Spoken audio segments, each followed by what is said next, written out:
avec votre et ma permission,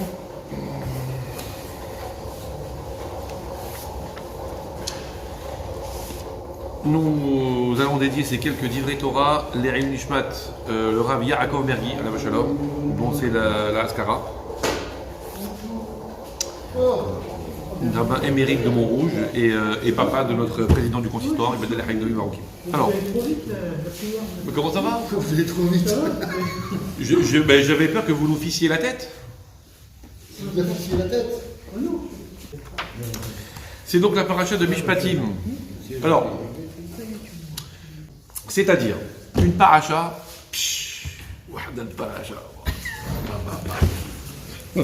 une paracha un peu hors du commun. Vous allez me dire, les rabbins, c'est des vendeurs de paracha. C'est des vendeurs de paracha. Donc, chaque paracha, ouais, c'est une paracha exceptionnelle. C'est vrai. Mais la paracha de Mishpatim, elle a un côté un peu particulier. C'est qu'elle est essentiellement axée sur ce qu'on appelle les lois de Ben Adam Lahavero, sur les lois sociales, rien à voir avec des faits ayant récemment existé dans les rues de Paris. C'est pas un mouvement social. Bon. Non, c'est une paracha sur les lois sociales, c'est-à-dire les lois qui légifèrent. Excusez-moi pour ce pléonasme malheureux, les lois qui légifèrent. Qui régissent, merci, Razak, qui régissent. Donc les lois qui régissent, Ben Adam Lahavero, c'est-à-dire les rapports sociaux, les rapports humains de loi, de propriété. Qu'est-ce qui se passe si quelqu'un a endommagé un bien qui appartient à un autre? Si un de ces biens, c'est-à-dire par exemple son animal, son taureau sauvage, est parti dans le jardin du voisin et il a encorné la vache, il a tué, il a créé un dégât, il a cassé la maison, il a cassé un peu de fleurs. Aussi, il y en a un qui a qui a confié par exemple un objet à son voisin. En quoi ça fait d'elle une paracha particulière? Je vous explique. Évidemment que nous, on est tous d'accord que les lois Ben Adam Lahavero sont extrêmement importantes. C'est quelqu'un qui dit, moi je me consacre qu'à Dieu et je m'en fiche des autres. Il n'a rien compris. On est tous d'accord. D'abord, je vous rappelle la petite étude que nous avions faite sur Yosef, les Hatzmot Yosef, les ossements de Yosef. On a dit c'est l'essence de Yosef, la leçon qu'il donne au monde et sa façon de voir les choses et sa façon d'être, que lui il avance à titre personnel, mais en même temps il est aussi une impulsion pour aider aussi les autres à avancer. Et que l'un sans l'autre, ça ne marche pas. Okay. Donc évidemment que le Ben Adam Lahavero, les lois sociales, c'est très important.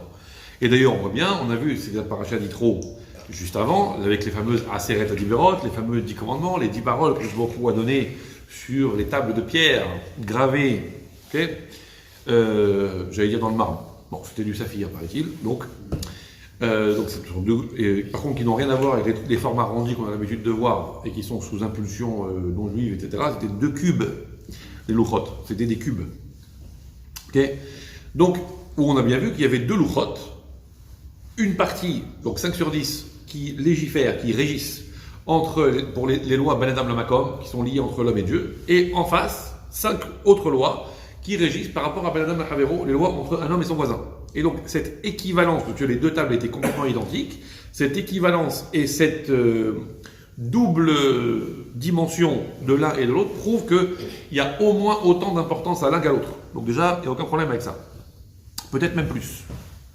Parce qu'on voit que Akadosh Baruch Hu peut parfois, si, en cas de repentir sincère, quelqu'un a fait une grosse bêtise, et il va voir Akadosh Baruch Hu, enfin il va voir Akadosh Baruch Hu, il n'a pas besoin d'aller le voir, voilà.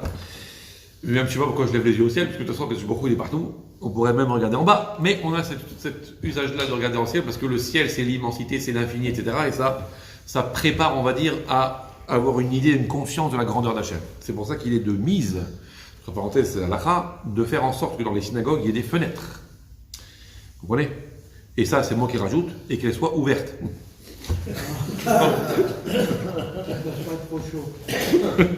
Non, ça c'est bon. Mais donc pourquoi? Parce que justement, quand on fait la tfila, le fait d'avoir un contact visuel avec le ciel, avec l'immensité, avec l'infini, etc., ça aide, quand on a des fois un petit problème de concentration, ça aide à se remettre dans l'esprit de la grandeur d'Hachem, et donc ça aide. Ok? Donc quelqu'un il a un problème avec Dieu, il a fait une grosse bêtise, il va voir que je me retrouve, il dit pardon Hachem, voilà. Bon, alors ça dépend de la gravité de la faute, mais en tout cas il y a un processus qui fait qu'au final, avec une tchouva sincère, avec Yom Kippour, éventuellement s'il y a besoin, la plupart du temps oui, avec d'autres petits éléments en fonction de la faute en question, que je me retrouve, pardonne. Par contre, s'il s'est passé quelque chose entre un homme et son copain, ouais, et que arrive le jour du Yom Kippour, on dit, je me retrouve, pardon, j'aurais pas dû faire ça, j'aurais pas dû faire ceci, j'aurais pas dû le taper, j'aurais pas dû le frapper, j'aurais pas dû lui voler sa voiture, j'aurais pas dû lui faire la chouma en public, et j'en passe et des meilleurs. Je me retrouve, il le regarde gentiment, il dit, mon frère, enfin, mon fils, je peux rien faire pour toi. Car la règle elle est simple, je ne pardonne pas tant que celui à qui tu as fait du mal ne t'a pas pardonné, donc tu n'as pas fait la démarche par rapport à lui de lui demander pardon. Quand même, Akadosh Baruch Hu, il est au-dessus de tout, non? Il peut pardonner s'il veut. Non. Pourquoi? Alors, si vous êtes parent, un parent c'est déjà pas mal, deux parents ça ira plus vite. Bon. Si vous êtes parent, vous serez peut-être, et j'ose espérer probablement, d'accord avec moi. Quelqu'un me fait du mal à moi, je l'éclate. Quelqu'un me fait du mal à moi, limite je peux passer l'éponge, aucun problème, allez, on a bon dos, en même temps je suis rabbin, j'en ai pris d'autres, et j'ai même plus de cheveux d'abord. Bon, alors, ok, donc, mais à mes enfants, alors là mon frère, ça se passera pas comme ça. Vous comprenez? Avec Akadosh Baruch Hu, la même chose. Dieu dit, tu m'as offensé à moi, bon, je prends sur moi, je te pardonne, tu n'es pas infaillible, ça peut arriver de faire des gaffettes, ça peut arriver de faire des erreurs, ok, je te pardonne. Ça c'est par rapport à moi, mais tu as touché à un de mes enfants, c'est pas comme ça que ça se passe. Vous comprenez? Donc on peut comprendre l'importance du Ben Adam Lahavero, parce que quand je fais une démarche auprès de quelqu'un, en fait ce quelqu'un c'est le fils d'Akadosh Baruch Hu. Donc quelque part j'ai offensé Dieu aussi à travers le fait que j'ai offensé un de ses enfants. Donc du coup, Akadosh Baruch Hu dit là, moi je me mêle pas, moi. Si lui il veut pas te pardonner, moi je te pardonne pas, ça se passera pas comme ça, je te laisse pas faire. Donc on comprend bien l'importance de cette mitzvah. Okay, on comprend bien en quoi c'est nécessaire. Donc, puisqu'on vient d'avoir Matan Torah, donc il n'y a aucun problème avec ça. La parashat Mishpatim, quelque part, elle a sa place sur l'importance du Ben Adam Lahavero. Bon. Maintenant là où c'est difficile, c'est que cette parasha de Ben Adam Lahavero, ok, alors il y a plein d'ouvertures, hein, par rapport à cette parashat Mishpatim, mais toutes les étrangetés, ça se dit, tous les côtés étranges du fait qu'on l'a mise exactement ici. Mais le plus bizarre, si j'ose dire, c'est qu'elle commence, elle est introduite par la mitzvah du Heved Ivri. Ve'elei Mishpatim, voici des lois Mishpatim, qu'on a l'habitude de définir par les lois que l'entendement peut comprendre, contrairement à d'autres lois comme les Hukim, qui sont incompréhensibles à l'oreille humaine ou au cerveau humain. Donc les Mishpatim, ça peut se comprendre. Pourquoi il ne faut pas s'entretuer? Pourquoi il ne faut pas se cambrioler? Pourquoi il ne faut pas faire ceci?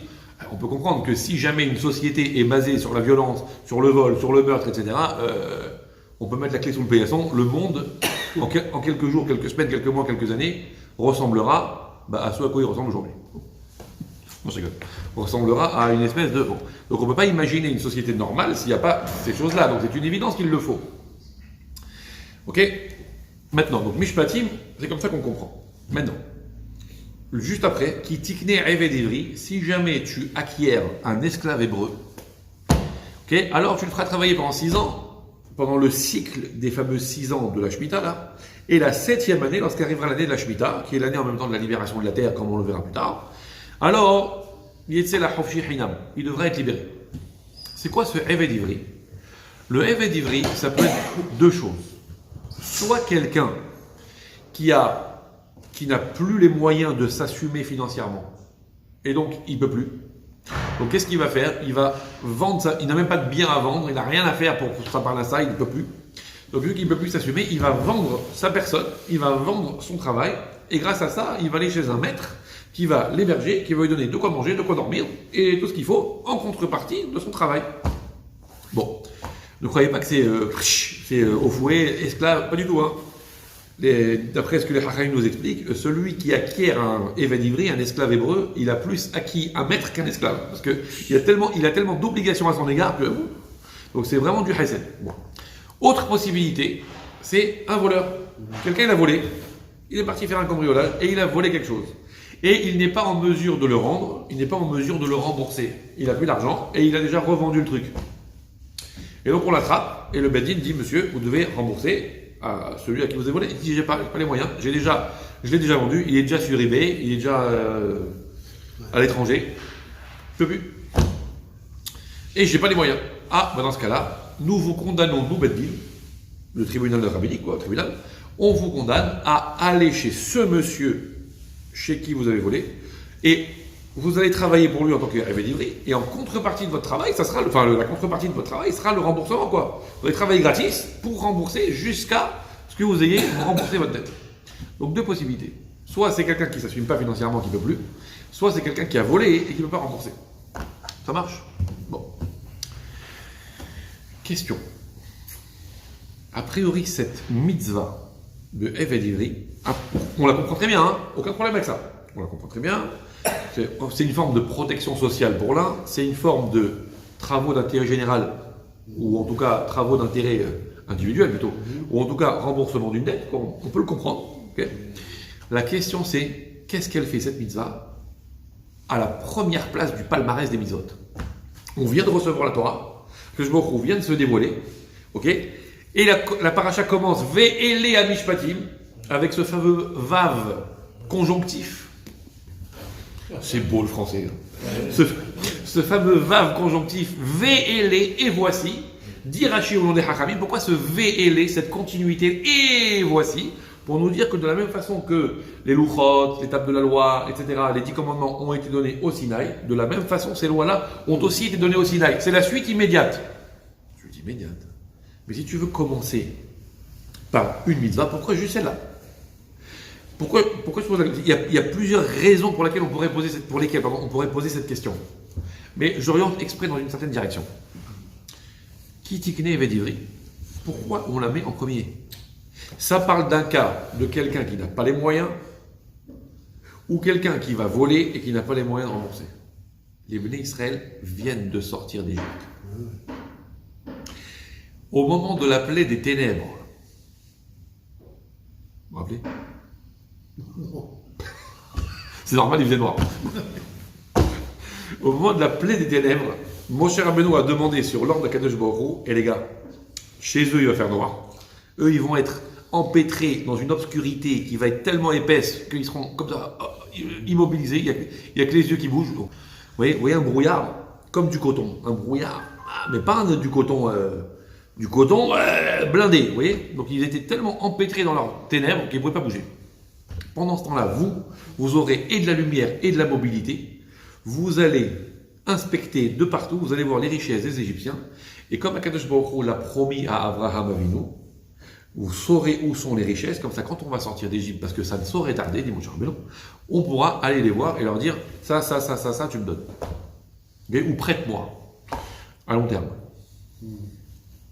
C'est bien les Juifs, ça. Ok, d'ailleurs, quand ils vont venir réclamer quelques temps plus tard les Égyptiens en disant mais vous nous avez volé nos biens, on leur dit on va faire le total. Voilà ce que nous vous avons pris, et voilà ce que vous nous devez pour la main-d'œuvre gratuite pendant toutes ces années. Quand ils vont voir la balance de quel côté elle va pencher, ils vont dire bon, c'est bon, gardez tout. Okay. Donc les Bnei Israël, ils ont pris des richesses des Égyptiens. D'accord? Donc déjà, ils sont sortis d'Égypte avec des ânes chargés d'or et d'argent. Après, ils sont arrivés devant la mer. La mer s'est ouverte. Ouais. Elle s'est refermée sur les Égyptiens et les soldats égyptiens étaient, bon, je sais pas, ils avaient une tenue d'apparat, je sais pas, bizarre, ils avaient sur eux, ils avaient harnaché les chevaux de façon incroyable, je sais pas pourquoi, ils sont partis dans la mer avec des trésors incroyables. Et lorsque la mer s'est refermée et que le courant, enfin les vagues, ont ramené sur le rivage les soldats égyptiens pour que les Bnei Israël puissent voir et vérifier de leurs yeux qu'ils étaient bien morts et que c'en était fini les Égyptiens. À ce moment-là, ont été ramenés sur la plage, pas sur la rive, sur la plage, des trésors incroyables. Les Hachamim disent Bizat Mitzrayim, Bizat Hayam, le trésor qu'ils ont accumulé, qu'ils ont ramassé sur la mer, était infiniment plus grand que ce qu'ils ont pris en Égypte. Ça veut dire, comparativement, c'est de l'or par rapport à de l'argent. Toreh zahavna aselach im nekudot hakasef shirashirim. Ok, Hachamim disent de là que Bizat Hayam c'était de l'or par rapport à Bizat Mitzrayim, au trésor, au butin, pardon, en Égypte qui était de l'argent. Vous voyez, si vous comparez l'or à l'argent, vous voyez, ouvrez un site de bourse, machin truc là, et vous voyez le cours de l'or par rapport au cours de l'argent. Ça c'est aujourd'hui, à l'époque je sais pas, mais en tout cas, grosso modo, vous aurez une idée du rapport financier entre l'un et l'autre. Ce qu'ils ont ramassé sur la mer, c'était énorme. Ça veut dire qu'ils ont traversé le désert avec des richesses. C'est juste dommage qu'il n'y avait pas de centre commercial. Il n'y avait pas de centre commerciaux, quoi. Le type, il est blindé aux as et il est dans le désert. Dommage. Bon. Mais toujours est-il qu'ils avaient de l'argent. Donc cette mitzvah-là, ouais, si jamais un jour tu as quelqu'un qui a un revers financier énorme au point qu'il ne peut plus s'assumer, et ça ne nous concerne pas, non. Peut-être la génération d'après, mais nous, on est cousu d'or et d'argent. Pareil, celui qui a volé et qui n'a pas d'argent pour rembourser, ça ne nous concerne pas. Donc les Bnei Israël étaient tous blindés. Pourquoi cette mitzvah qui concerne celui qui n'a pas d'argent? Mais ça va, tu peux la reléguer pour dans 10 ans, quand on aura tout dilapidé les richesses, ouais, quand on aura investi dans l'immobilier, enfin dans le sable, quoi, du coup. L'autre, il aura acheté tel palmier, l'autre, il aura acheté tel oasis, etc. Donc chacun, il aura investi dans l'immobilier, il n'aura plus de sous sur lui. Okay. À ce moment-là, tu pourras commencer à envisager celui qui ne peut pas s'assumer financièrement. Mais pour l'instant, ça ne nous concerne pas. Il n'y avait pas d'urgence à mettre cette mitzvah. Cette question peut être répondue par nombre de réponses. Je vais tout de suite. Mais on va évidemment être obligé de focaliser et s'orienter vers une direction. Cette mitzvah, elle est très spéciale. Pourquoi? C'est écrit que si donc il travaille pendant 6 ans, enfin voilà, et puis la 7e année, il est libéré. Si jamais pour X raison, il ne veut pas être libéré et qu'il accepte volontairement de continuer le service, alors il pourra continuer le service jusqu'à l'année du Yovel, du jubilé. Vous connaissez le cycle à partir du moment de l'entrée en Eretz Israël, ouais. Donc ça commence un cycle de compte par rapport à la terre. 6 ans, 1, 2, 3, 4, 5, 6. 7e année, Shemitah. Ouais. 7e année, Shemitah, on ne cultive pas la terre. Okay. Après ça recommence. 1, 2, 3, 4, 5, 6. 7e année, Shemitah. 1, 2, 3, 4, 5, 6. 7e année, Shemitah. Jusqu'à ce qu'on ait compté 7 cycles de 7 ans, donc 49 ans. Oui. Après la 7e Shemitah, donc 49 ans, il y a l'année qui est la 50e année, qui est l'année du Yovel, du jubilé. Ok? D'ailleurs, c'est resté jusqu'à aujourd'hui. La notion de jubilé à 50 ans, ça vient de là, évidemment. Et donc à ce moment-là, qu'est-ce qui se passe? Les terres reviennent à leur premier propriétaire, puisque comme vous le savez, le Shborou détermine au moment de la rentrée en Eretz Israël, tel territoire appartient à telle tribu, et on la divise en fonction des familles, Et donc après, si jamais il y a de la vente entre-temps, parce qu'il y en a un qui a besoin de faire un petite affaire immobilière, donc il vend son terrain, etc., il ne le vend que pour le temps jusqu'au Yovel. Arrivé au jubilé, au Yovel, la terre, le territoire revient à son ancien propriétaire et à la tribu d'origine. Ok? Et bien, au Yovel, pareil, les esclaves sont libérés. C'est-à-dire que quelqu'un qui dit « Oh, moi, je suis bien avec mon maître, là, je suis très bien, je suis nourri, logé, juste je travaille, il me respecte, ouais, très bien, c'est un super gars, c'est un super maître.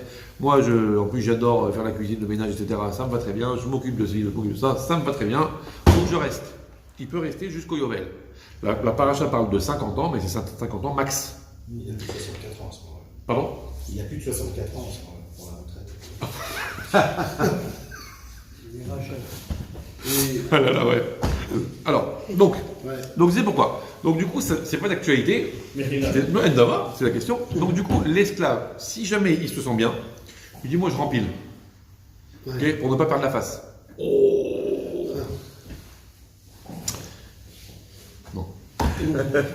J'ai un peu plus loin. Ok, donc je rempile. À ce moment-là, il peut rempiler donc pour maximum 50 ans. Mais attention, d'abord, il doit passer par un petit cérémonial. Piercing. Où il doit, avec son maître, se rendre auprès des autorités compétentes et donc se faire percer l'oreille. On lui fait un trou dans l'oreille. Et maintenant, il est esclave, non pas à vie, c'est écrit les Olam, pour toujours, mais c'est pour toujours jusqu'au Yovel. Ok? Question, pourquoi? Liberté. Liberté, ah oui.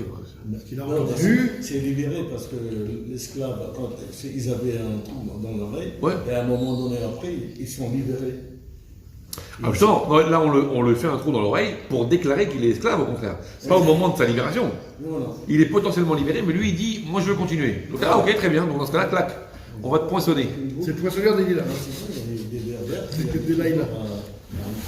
Ok. Mais c'est pas des petits trous, hein, Ah oui, c'est pas mal. c'est des gros trous. Hein. C'est pour ça que comme vous les voyez maintenant avec les machins, là, un truc énorme, là, un truc, vous dites celui-là, oh là là, celui-là, c'est un esclave. Il est esclave de Soirée de Sarah, celui-là. Bon, bref, alors, donc, on va lui percer l'oreille. Pourquoi les Hakhaïm demandent pourquoi on lui perce l'oreille? Ah, parce que l'oreille qui a entendu sur le Sinaï, que Akadosh Baruch Hu, il dit qu'il lit Bnei Israël Avadim, pardon, Avadaihem, les Bnei Israël sont à moi, ils m'appartiennent, ce sont mes serviteurs. Je les ai arrachés à la maison des esclaves là-bas, en Égypte. Maintenant, ce sont mes serviteurs à moi. Ok? Et ça veut dire quoi, Avadai? Ils sont mes serviteurs, Velo Avadim la Avadim. Et ils ne sont plus les serviteurs des serviteurs. Ça veut dire, ils ne sont plus l'esclave de quelqu'un d'autre qui est lui-même mon serviteur. Donc tu dois être le serviteur d'Hachem et pas le serviteur d'un autre serviteur. Donc tu as entendu ça au Sinaï, et malgré ça, tu vas te vendre comme esclave à quelqu'un d'autre. L'oreille qui a entendu ça, et qui, en fin de compte, en dépit de ce qu'elle a entendu, a fait autrement, clac, percé. Devant la porte, je crois, près de la mezouza ou un truc comme ça. Ouais, Bedin. Enfin, ouais. Ah ouais, d'accord. Ouais. Ok. Ou bien, deuxième cas de figure, c'est le voleur. Il a volé, il ne peut pas rembourser, il se vend comme esclave, clac, on perce. L'oreille qui a entendu l'otignov, l'otigzol, l'oreille qui a entendu, c'est interdit de voler. Et lui, il est parti, il a volé, percé. Et alors c'est la seule fois dans la Torah où il y a une telle clarté de dépendance entre la faute et la sanction. Ou entre la faute et la conséquence de la faute, on va dire. Ok? Parce que dans la Torah, il y a plein de choses. Il y a plein de fois où c'est écrit la récompense. Si tu fais ça, il y aura la pluie. Si tu fais ça, si tu Kibud Avaim, la longévité. Si tu fais, et en revanche, celui qui fait ça, Malkout, il aura 39 coups de bâton de lanière. Ouais, Malkout, c'est avec une lanière. On va lui inculquer les bonnes lanières. Ok, bon. Ok. Ouais. Ouais. Voilà, ça rentre, hein. Okay. On va faire revenir le Martinet alors. Bah tiens, bon, déjà on a le Martinez qui nous descend dans la rue, ça suffira. Bon, voilà, mais quel rapport? Le type il a mangé pas cachère, 39 coups de fouet. Le type il a fait ceci, 39 coups de fouet. On va dire de lanière, c'est une grosse lanière. Hein. Okay. Ou bien Chayav Mita. Il a fait un Avera qui est passible de la peine de mort. Chayav Mita, transgresser Shabbat, Chayav Mita. Il a fait une Avera au niveau des mœurs, Chayav Mita. Il a fait ci, Chayav Mita. Donc, quel rapport? Parce qu'on voit que le barème, il n'y a pas tellement de dépendance entre le fait de faire telle chose et d'être récompensé comme ci ou comme ça, ouais, ou le fait de faire telle bêtise et d'être sanctionné comme ci ou comme ça, il n'y a pas de rapport direct. La seule fois où on voit un tel rapport direct, c'est l'esclave. Ton oreille a entendu telle chose, et ben ton oreille va être percée. Et là, on voit, là le rapport il est clair. Ouais. Sinon, on va. Quelqu'un il a fait une action interdite, il a porté un vêtement, ce qu'on appelle charatez. Okay, il a porté un vêtement de tissé de laine et de lin, ce qui est interdit de la Torah, et ben il prend 39 coups de bâton, comme celui qui a mangé du halouf. Donc ça veut dire qu'il n'y a pas de rapport. Il n'y a pas de lien de cause à effet entre l'action et la sanction, parce que finalement c'est une sanction généraliste pour plein de choses. Là non. Là on voit qu'il y a un rapport direct entre l'action et la conséquence de l'action. C'est pour ça que cette mitzvah est donnée ici, en premier lieu, parce que c'est l'illustration de quelque chose qui s'est produit dans la paracha de Yitro qu'on vient de quitter. Dans la paracha de Yitro qu'on vient de quitter, mais qu'on ne quitte jamais, puisque c'est quand même une paracha qui est en facteur pour beaucoup de parachas, puisque c'est Matan Torah. Ok? Akadosh Baruch Hu a généré quelque chose de très nouveau. Matan Torah, ça a innové complètement. Pourquoi? Jusque-là, il y avait déjà les tzadikim, il y avait déjà Abraham, Yitzhak, Yaakov, il y avait Yosef, il y avait tout un tas de gens qui étaient déjà les tzadikim et qui faisaient la vente de la chaîne. Donc qu'est-ce qu'il y a eu de nouveau à Matan Torah? Il y a eu de nouveau à Matan Torah quelque chose qui était inédit jusque-là. Jusque-là, il y avait des commandements, mais il y avait une rupture, enfin en tout cas une frontière infranchissable, on a déjà vu ça, frontière infranchissable entre ce qu'on appelle le monde d'en bas et le monde d'en haut. Le monde matériel était soumis à des commandements qui venaient du monde Dieu. Okay, et donc nous ici on accomplissait. Abraham a fait la brit Mila, Yaakov Avinu il mangeait pas du nerf sciatique, Yitzhak il a fait ceci, cela, il a donné du maaser, le 10% des récoltes, etc. Bon, il y avait quelques mitzvot comme ça qui étaient donnés et que les Israël faisaient.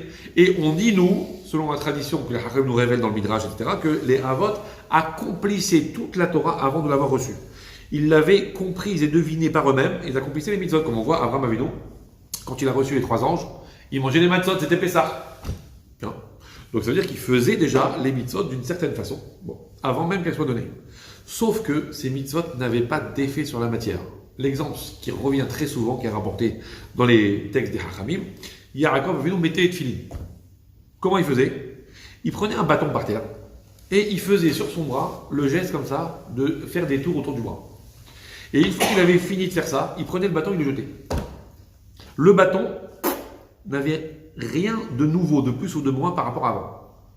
Il n'était pas empreint d'aucune sainteté. Enfin, il n'était empreint, pardon, d'aucune sainteté. Le bâton, le même.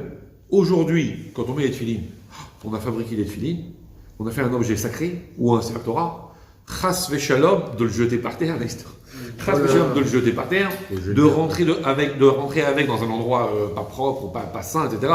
Et même d'avoir des pensées bizarres avec les tefilin, c'est assourd. Donc ça veut dire que aujourd'hui, un objet peut être sacralisé. Avant, c'était pas comme ça. Avant, il y avait une frontière. Ce qui était de l'ordre du spirituel, c'était dans le monde du spirituel. Et ce qui était dans le monde matériel, c'était de l'ordre du matériel. Et interdit de passer la frontière de l'un à l'autre. Ni le monde ne pouvait s'élever au niveau du spirituel, ni Dieu ne pouvait se révéler complètement dans le monde matériel. Le jour de Matan Torah, il y a eu ouverture des frontières. Maastricht. Ou Maastricht, très loin. Ok, ouverture des frontières. À ce moment-là, le ciel et la terre s'unissent. Dieu descend sur le Har Sinaï et Moshe monte à la rencontre d'Akadosh Baruch Hu et là d'un seul coup tous se rencontrent. Et depuis ce moment-là, Akadosh Baruch Hu donne une Torah qui a la possibilité de révéler Dieu à l'intérieur de la matière et de transformer la matière et de sacraliser la matière. Vous comprenez? Ce qu'avant, on ne pouvait pas faire. À partir de Matan Torah, c'est ça la grande nouveauté. Le monde peut être élevé à hauteur de la dimension divine.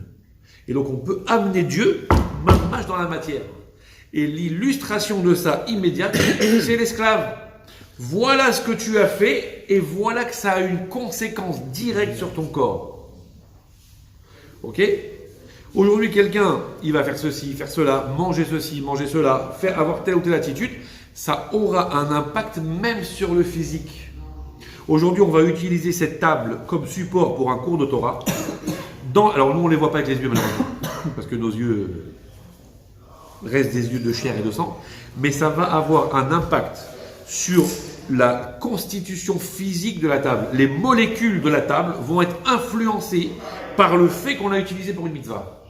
Et si jamais on l'utilise pour autre chose, pour être le support d'une avéra, envoyer le jambon, genre, okay, à ce moment-là, cette table aussi va être influencée négativement et même au niveau de la structure physique, moléculaire, ça va avoir une incidence qu'on ne voit pas, mais qui est réelle. Vous comprenez? C'est-à-dire qu'aujourd'hui, dans certains milieux un peu bizarres, on vous dit il y a des lieux qui sont imprégnés de ci, de ça, puis on se rend compte qu'il y a quelques années, à habiter ici, quelqu'un de bizarre, et que les murs sont imprégnés, il y a des trucs. La vérité, on ne croit pas au château hanté, les sorcières sur leur balai, tout ça. Mais fondamentalement, c'est vrai. Fondamentalement, c'est vrai. Et il y a eu des histoires incroyables où effectivement quelqu'un a habité dans telle ou telle maison, etc. Puis il y avait des choses bizarres, etc. Et les rabbinim m'ont dit oui, parce que habiter ici, quelqu'un qui a fait de l'idolâtrie, qui a fait de la sorcellerie, qui a fait de ci, qui a fait de ça. Et donc il faut en quelque sorte, il faut que les murs rejettent ce qu'ils ont absorbé. Et le pire de tout, le plus fort, si on peut dire, c'est que c'est écrit clairement à travers un texte qui ressort des prophètes et les Hachamim expliquent quand Mashiach va venir, les murs vont parler. Parce que pendant toutes ces années-là, les murs absorbent. Tout ce qu'on dit, les murs entendent. Tout ce qu'on fait, les murs le voient. Et tout rentre dans les murs. Et quand Mashiach va venir, ils vont tout ressortir. Ça va être beau. Je vous dis pas le spectacle. Je vous dis pas.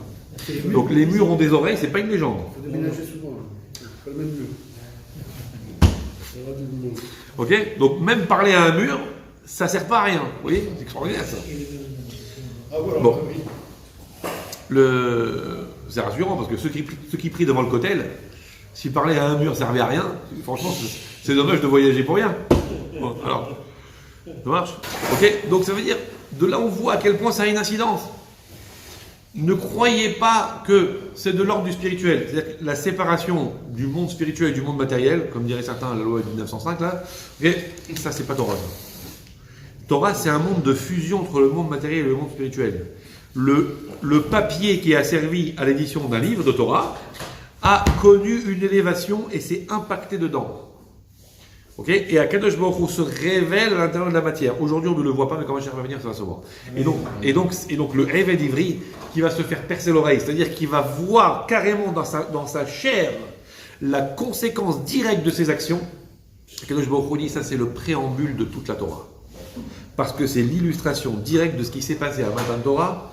Aujourd'hui, il n'y a plus d'indépendance entre le monde d'en haut et le monde d'en bas. Aujourd'hui, tout est dépendant. Le monde spirituel influe sur le matériel et le monde matériel reçoit la dimension du spirituel.